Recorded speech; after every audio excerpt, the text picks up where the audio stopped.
Hey Charles, Traynor, how are you doing today? Man, Lee, if I was any better, I'd be you, and I'm glad to be back on the Lee Gerson show.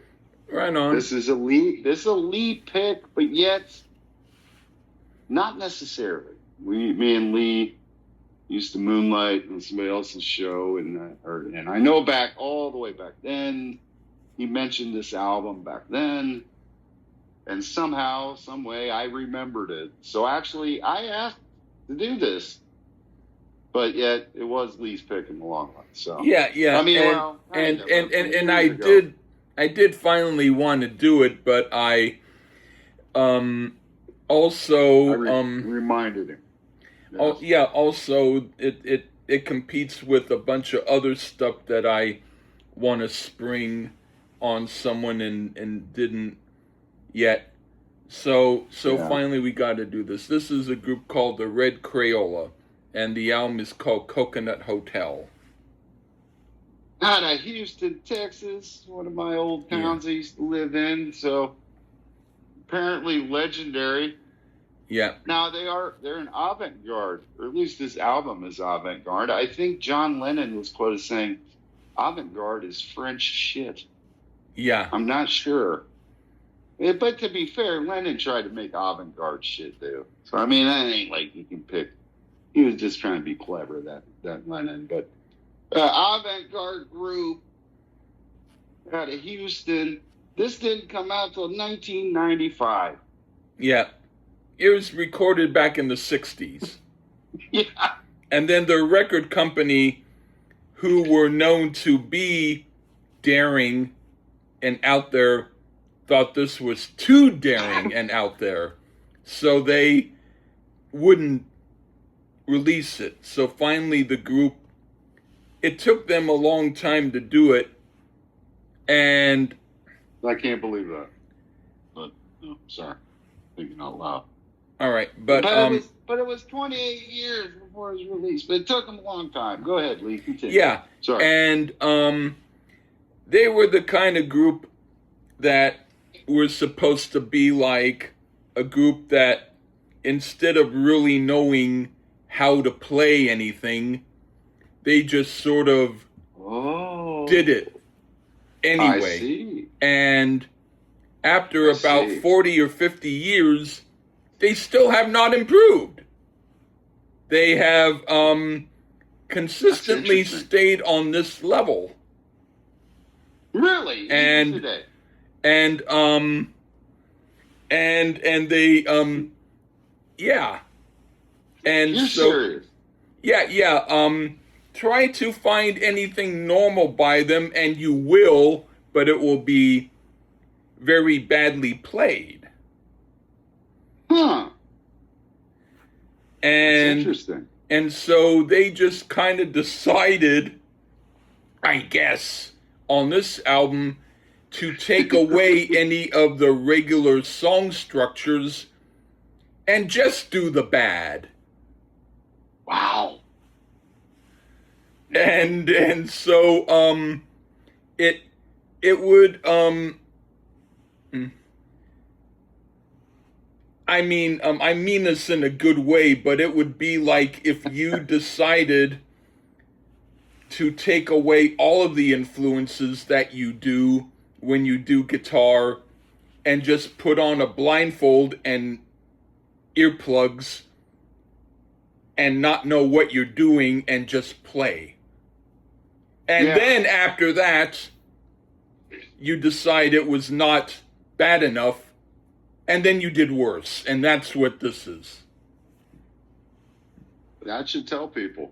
Me and before we get into the tracks, me and Lee though, we made a joke on our last episode. The one viewer, this might bring a quarter of a viewer instead of Yeah, half a viewer offline. yeah, I'm not thinking many people are going to be looking up the Red Crayola on the YouTube, yeah, but I mean, you got to be a serious avant-garde fan, I'm guessing. I have read these guys do have some fans. They yeah. were respected in some places. Geez, that's interesting. But I Yeah. think Lee kind of nailed it on the head. But we got to get into the album anyway. Yeah. And I know when we get into a certain section, we decide to do a section. And this is what there's a section of the album that made me remember it always without hearing it. And there's a section, we're just going to summarize that section, right, Lee?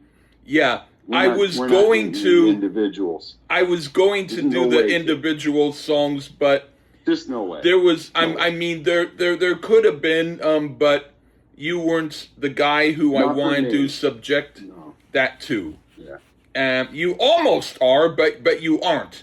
And then so I decided to. Well, I'm kind of kidding, or kidding. We can summarize. But yeah, because I couldn't have. I was trying to. I will just tell you this first. Well, I'll get into it when I get to that part. Anyway. There you go. To be fair, we've done, and just for anybody out there that doesn't understand, maybe, classical reviews are really hard because you might have like a 35-piece movement. And sometimes so maybe this is kind of like classical. Sometimes we just summarize movements. Yeah. So maybe it's better than we think. Let's check it out, Lee. Okay. All right. I will, or you start. Yeah, let me go first. Okay. Masterpiece. All right. The first song is called Boards. What do you think of that? Well, it starts out all creepy. Odd keyboard sounds that almost sound like car horns or something. I mean, that's pretty much all it is. And oddly, no keyboardist is credited for the record. I mean, it's definitely fucking keyboards. It's not guitars. So I don't know who this Mr. Keyboard dude is. But in the end, it's just rambling noise, and he sucks. Okay. I put, this sounds like two pieces playing at once. One is an organ symphony by Marcel Dupré, and the other is a piece for prepared piano by John Cage, played by David Tudor. And it's very good. I can listen to this and it will soothe me. It has an intentionally non-traditional thing about it that many people would not like, but it's up my alley. 2 thumbs up. Hell yeah. Well, fuck right. Yeah. Okay. This song in the album said Lee, maybe, we don't know. Yeah. Let's go. All right. The next song, okay, or that's you, water pour. Yeah, I'm just I have to get my notes. Uh-oh. No. I've got them there. I just had to put the arrow so that I get the last lines. Okay. All right. Or either the next song or the next thing. It's water pour. It's you. Yeah, well, I'm saying it's either the next song or the next. Oh, the next thing. Either the next song or the next thing. Okay. Yeah. All right. Called Water Pour. Okay. This sounds like the band members went to the zoo and put a bunch of Elizabethan instruments in where the animals were and had them tear apart and try eating the instruments. But the results were not weird enough for the band, so they got some more Elizabethan instruments and tried to mimic what the animals were doing. But a stoned custodian came in and poured water everywhere, and the band thought that was even cooler. So they dedicated the song to him. I do rather like this. It's very interesting. I don't think they are drug-free while making this album, but that's okay. Whatever it takes. What do you think? You remember, this one sounds like Mr. Lee Gersman's guitar stylings. Yeah. The dog licking the gravy song. Yeah. We get some odd sounds out of the bass guitar as well. And to think they decided to just double the same 2 minutes over again to make a 4-minute song. Huh. People that like this probably think Yoko Ono is the greatest singer on the planet. There you go. Okay. Not soothing to me. All right. I only thought the first one was soothing. This one is different. Anyway. Yeah. Okay, neither one. Okay. So, yeah. The next one or the next 36 are 1 second pieces.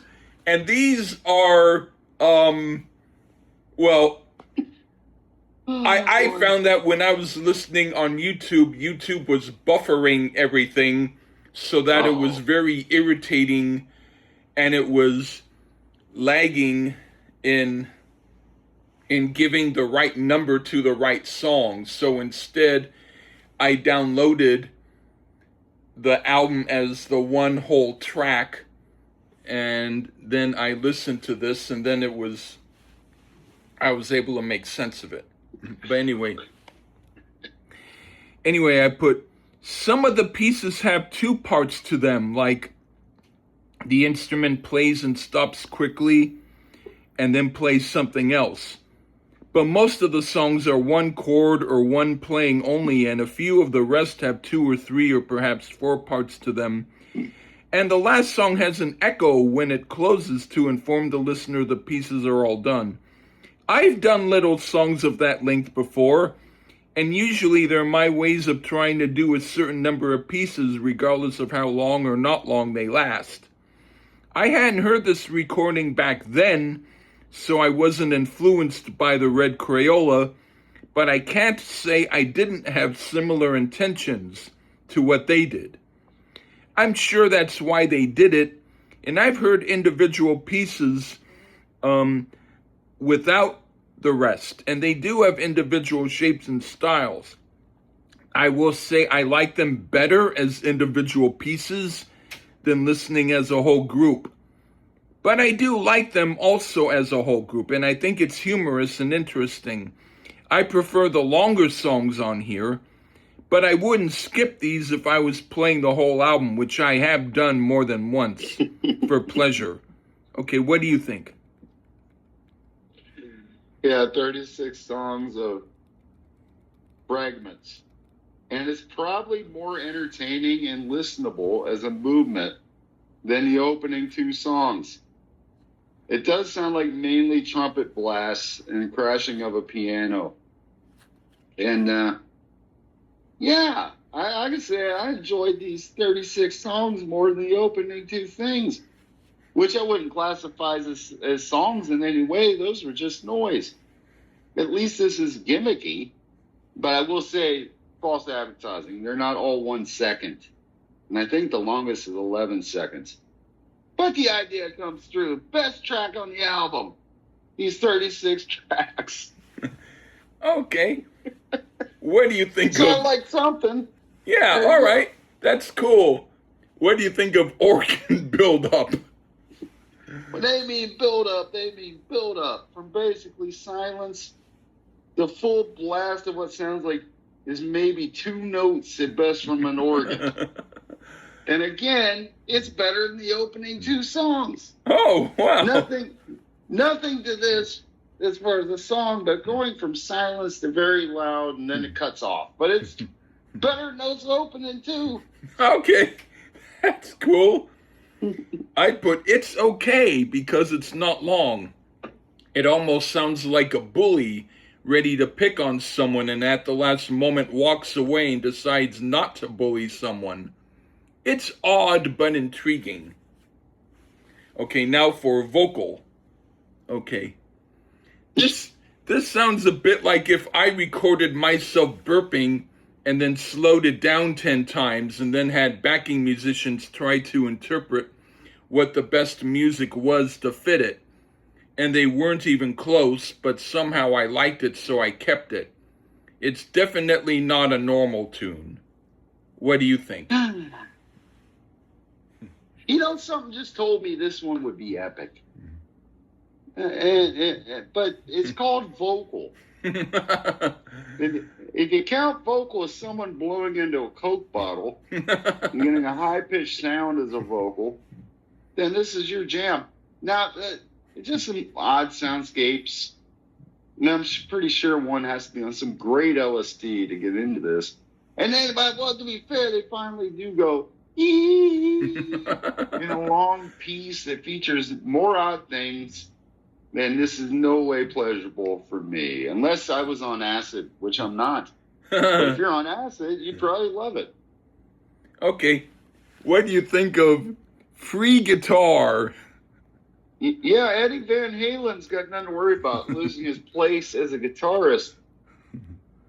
This is it, man. I said offline before we did this, folks. I mean, never mind Nantucket and Andy Pratt and all this other crap. I'm going to bring Lee, a blast from the past. For my money, the Shags play better than this guy. Huh? The Shags! And that's got to be the worst album I've ever heard in my life. And I was going to say, this dude's name is Mayo Thompson. Huh. And I thought he could play better something than this, but Lee said, hell no, he still sucks. This is just another mess. That's all this is. It's just a mess. All right. I put, this sounds like if someone never heard music in their life, and for some reason they got a hold of a guitar and figured out how to play it, but had no idea what to play. And then they had another guitar and gave it to their friend who figured out how to solo, but bad. And they spent a whole year never improving, and this was a 6-minute excerpt from their year-long concert. It's laughably bad. It's okay in context with the album, but no one would choose to hear this for pleasure unless they wanted to get rid of a guest and put this on repeat until the guest left. It would work well in that context. Okay. Right, like the Shags. Yeah. No. And now for... They can't play either. All right, now for 1 minute's imposition. This sounds like a kitten who belongs to one of the guys from the last song trying to do music too. It's better because it's shorter and it's laughable and it's not better as a song. What do you think? Well, which one are we on? Imposition? Yeah. Oh, look, man, he's playing above the nut on the guitar. That's what people that can't play do. They just do stupid shit. Like go up above the nut and here you go sound like a whatever the fuck this is. And it's very eardrum destroying and not in a good way. This ain't like Slayer just crushing your eardrums. No, this is horrible. This is Calgon Take Me Away type album. All right. What do you think of piano? That uncredited piano player is here. And I almost thought we may have something that doesn't sound like someone who doesn't know what they're doing. But then I'm wrong again. Perhaps a somewhat song is here. But not really. It's just random notes on the piano, which do nothing for me and should do nothing for anyone else. Okay, I put, this sounds like a dog trying to read sheet music and failing. It's also laughably bad, and I wouldn't choose to hear it for pleasure. But at least it's not worse than the guitar pieces. Okay, now for the last song. Or thing. Guitar. Of the last tracks, this almost sounds better.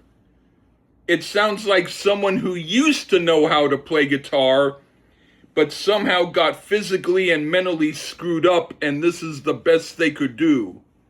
However, I almost would hear it for pleasure. What do you think? Yeah, mercifully, this album is over at this point, and oddly, we do get something that almost sounds like an attempt at jazz. Oh. or mocking jazz. I don't know that. Should I even besmirch jazz? That's what I jazz is what I used to say was a bunch of guys playing different shit and having a better time than the people out in the audience. But I think that's what this album is actually. The 1 second songs are the true highlight, and the positive silver lining is Lee found something that made the Shags sound like the Beatles. This is worse than the fucking Shags. I'm sorry. My Pal Foot is the greatest song ever compared to some of these fucking songs. But I would listen to another album because it was interesting. I didn't like it, but I laughed. I will tell you this. This is their most challenging album. So if you hear another album, it might be a little different. But only by about 2%. Oh, okay. I mean, it was funny and fun to listen to. They do have some songs where they do play like a band would play, and they do sing, and they are actual songs, but they still sound like they just came off of this session. Oh. Yeah. Well, and part 2 of the good news. Hey, Nantucket, we found a band you kick their ass right here. The Red Krayola. And but it was, hey, we've been trying to do this one for a long time, so it was definitely worth it. And they have, throughout their 40-year career, not ever getting better than this. They still play like this. That's amazing. I can't wait to find, what's this album called again? Coconut Hotel. Yeah. I'd love to find the Coconut Hotel live in Biloxi. Oh. Maybe that's out there or something. Yeah. There'd be 3 people there. Yeah, it's I had to listen to it on YouTube because the place where I get stuff and Spotify didn't have it. Spotify didn't have it anymore. The other place maybe even they decided it was too much for them. No, yeah, but folks, if you're an Apple Music user, the Red Krayola, this album, whatever the shit, fuck, what's it called again? The Coconut Hotel. It's on Apple Music. Give these guys 5 cents. Give it a spin on Apple Music. They need all the help they can get. Yeah. Oh, man. Could you imagine? I think the Shags people are all no longer with us. But a Shags Red Krayola concert. No. Oh, boy. Utter incompetence at its best. But hey, somebody paid for this. Somebody bought this album.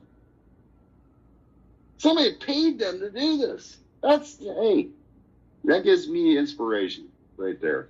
Because I can outplay this guy. So, I don't think that anyone paid them to do it. I think they did it on their own, and that's why the company wouldn't release it. And they probably had to scrounge up enough pennies from years to get a cheap enough pressing plant to press it for them. Or they found a way to sneak in the place and press it while no one was around.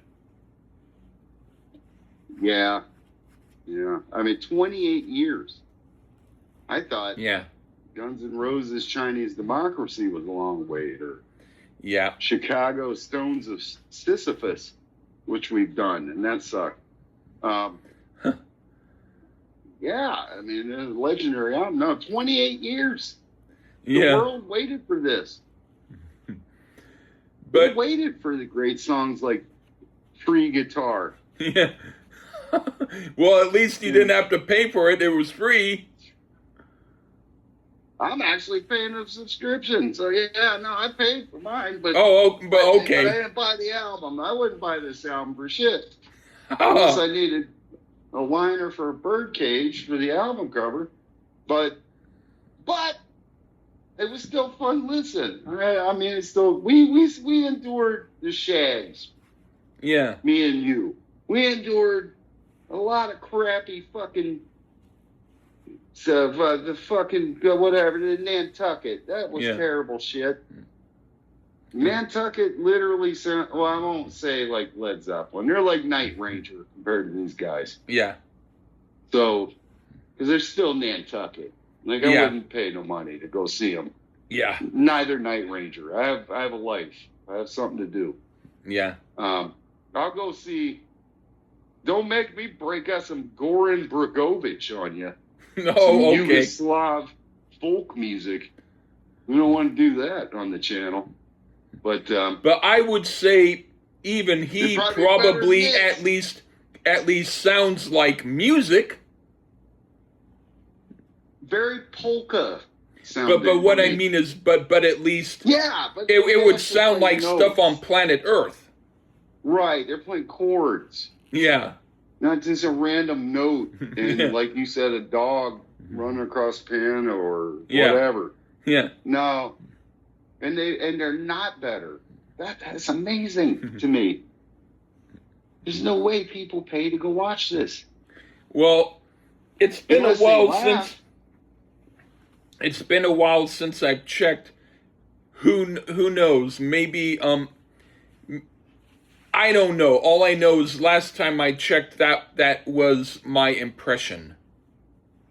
I know they're still around. I know this guy is. Yeah, I know they're still around. Because I checked some of their live gigs on YouTube, which looked like they were maybe playing in the back of someone's house, and the only guy there was the guy who was waiting for them to finish so he could shut his house up for the night, kind of like that. But they did play, and wow, they looked like they were having the time of their life, and nobody else was. Just them. Probably. Actually, a couple of them looked like they were so totally stoned that they were laughing about something. I'm not surprised. Yeah. Don't make me break out Richie Blackmore's whatever he's doing now, that medieval music. Ew. Yeah, ooh. Man, I wouldn't do that. I wouldn't do that. Again, folks, this is something that we were going to do for a long time. It just kept getting pushed on the back burner.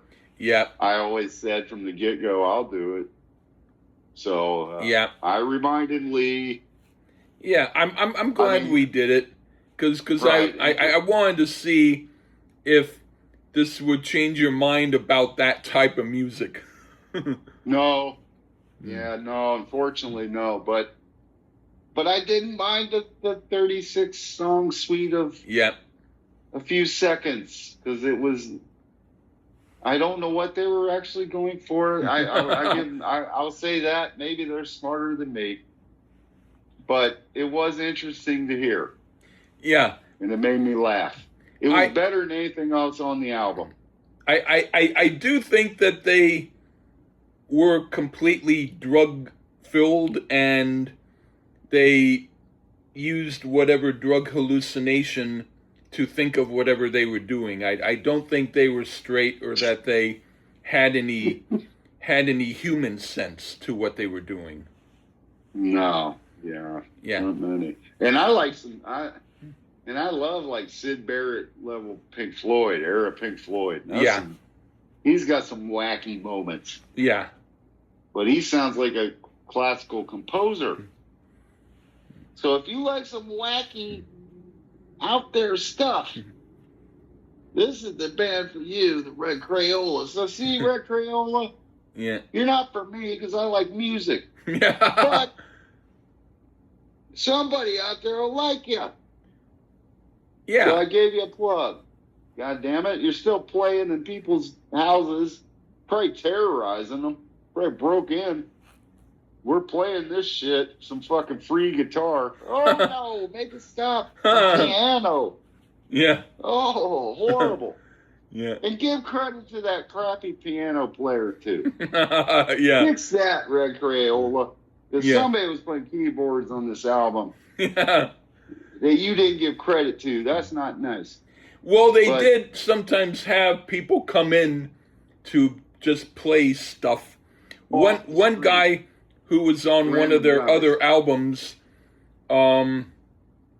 was a guy named Frederick Bartlemy, who I don't know if you heard of him, but he's a writer. No. And he wrote novels. Most of them are about animals. And but his brother Donald Bartlemy is a well-known, well, he's no longer alive, but he was a well-known writer of very strange stories, some of them only half a page long or something. Well, Frederick Bartlemy maybe wrote about like elephants trying to talk to people and trying to get out of their where they were in order to walk through society. Some more LSD shit. Yeah. Whatever. Yeah, and then Donald Bartlemy might write a story about wanting to go to work, and instead he bumped into a wall, and so the story stopped there. But Frederick Bartlemy played on their first album, and they did like a bunch of songs called like The Beautiful Ugly, like The Beautiful Ugly 1 and 2, and I heard that he came and they said, go for it. So he just went in there and played some, and I heard that they didn't even have any kind of clue what they were doing, and they just left their studio open, and people just walked in and started doing whatever they did and left. So maybe the piano player was that guy who they didn't credit because he just came in and left. Well, I don't know. It's going to be quite a while till I want to get into all that, though. Yeah. I got to have my fill. It was a couple years in the making. Kind of got my fill off this one record. Yeah. But if you want to figure out what the Red Krayola is about, again, it's on Apple Music, folks. We use Apple Music, not Spotify. Apparently, I don't use Spotify, but it's not on there. Maybe find it on YouTube, and you can, if you want to punish yourself, go ahead and listen to this crap. But okay. The 36 songs in 1 second is the highlight of the album. Yeah. It's their Led Zeppelin 3, if you will. What a great album. What a great album. Unlike this. Okay. Hats Off to Roy Harper is a fantastic song. Compared to hey, I don't like that song. Yeah, I know. It rules compared to this. But those 36-second songs, those are fun. Okay. It's just a little blast, and you'll get right through it. And they enjoyed their LSD, and they made Houston, Texas look bad. And I'm glad you had me back, and we finally did this one, Lee. Thank you. Okay, thank you. Okay. Thank you, Charles, and thank you, everyone. Okay, bye-bye.